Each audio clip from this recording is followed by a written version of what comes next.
Hey, welcome to CryptoCoach365. It's day 121. Mike Tozoni here. So today was another day working in a plane. Yesterday we sanded down all the parts that were supposed to be glued together on the roof of the plane. Today it was mostly just gluing, glassing over. So we used a mixture of epoxy and something called cabosil, which is a shredded fiberglass as a filler. So you mix it up and it makes kind of a putty that you fill in all the holes, all the cracks, and then just regular epoxy with fiberglass sheets to kind of put it over and glue the things in place.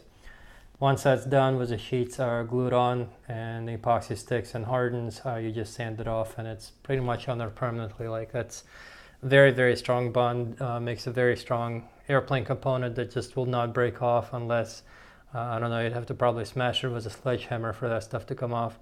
And even then, because fiberglass is very flexible and fibrous, because it's fiberglass, it's probably at most going to crack but not give. So yeah, good to be involved in building a plane from kind of scratch, because I get to see how reliable all the parts are. I get to make sure that everything is all set up and put together as well as I want it to be. And it's kind of, I'm thinking, kind of a juggling exercise, because on the one hand, these things are, the wing size is rated for a specific amount of lift, which means that the wings can lift a total weight, which includes the airplane, all the avionics, the engine, all the gasoline, and the people in it.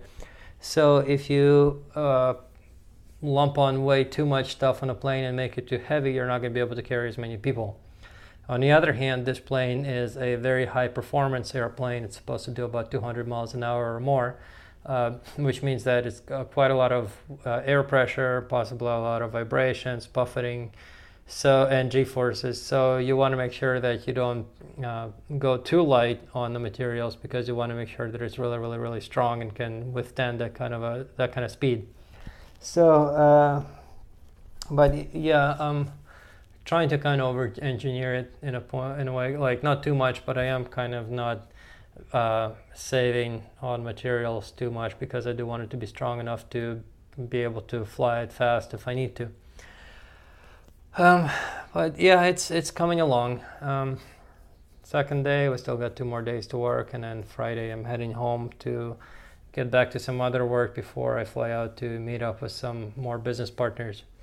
With crypto, we had a call, so I'm building a big project, part of which will require some compliance with banks, more specifically not compliance per se, but showing banks that we can track some things and prevent, I guess, unwanted transactions if we wanted to, just to kind of put the banks at ease with regards to working with us. So we had a call with a company that actually does statistical tracking of Bitcoin transactions to see which addresses are linked together and where they go and stuff like that. So it was kind of almost unnerving that they were able to pick out an address for, well, a specific customer that started off with an address from a deposit, and they were able to see how his coins were kind of spent in little pieces to a bunch of different addresses. So they're like a big chunk of coins, and they were peeled off to a bunch of addresses.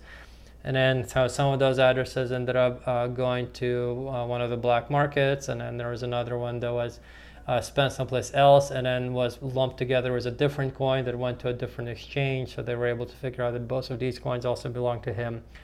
So yeah, like really by default, I guess you like if somebody really wants to find out about your transaction history, or whether not necessarily history, where your money is spent, probably best to assume that unless you actually put the effort to try to stay anonymous, if you send money to an exchange where your name is linked to something, then somebody will probably know at least the next 5 transactions that may or may not belong to you.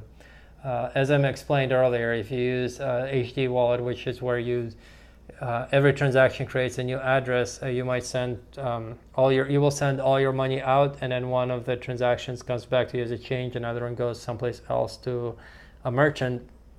In that case, you can't really tell for sure which one is your change address and one back to you, which one went to somebody else.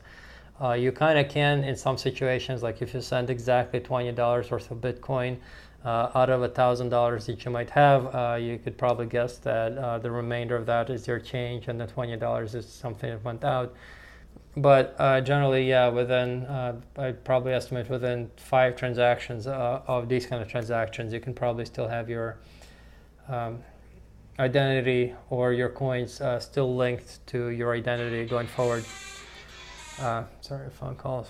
But yeah, so hopefully anonymity stuff will fix it.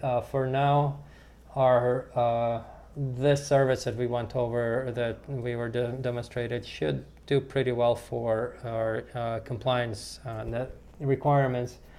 Well, not requirements so much as kind of show the banks that yes, we can still track whether coins are going to like black markets or coming from black markets or coming from bad places. So yeah, on one hand, good to know that we can show that we can do this. On the other hand, it's a little unnerving of how much is actually being tracked on the Bitcoin blockchain. So, you know, stay safe, use HD wallets if you can. Some anonymous services are coming, actually a couple of them. There's a mixing one, there's a Mimblewimble, which is a mathematical way to hide your transaction amounts so nobody will actually know how much you're sending. And it's all there. It's been development for the last at least 4 or 5 years. It's just taken a while to actually implement it. But hopefully somebody will mount a big project that'll make a lot of money, and they can contribute a lot of that money toward getting these things actually developed and implemented. So, you know, hopefully it'll be me. Anyway, tomorrow is another day working in a plane. All the glued stuff should be dried by then, and tomorrow we should start working on the wings. So that should be kind of cool, I guess, because I'll finally get to see what the plane looks like with the wings attached. Anyway, I'll see you guys tomorrow. Bye.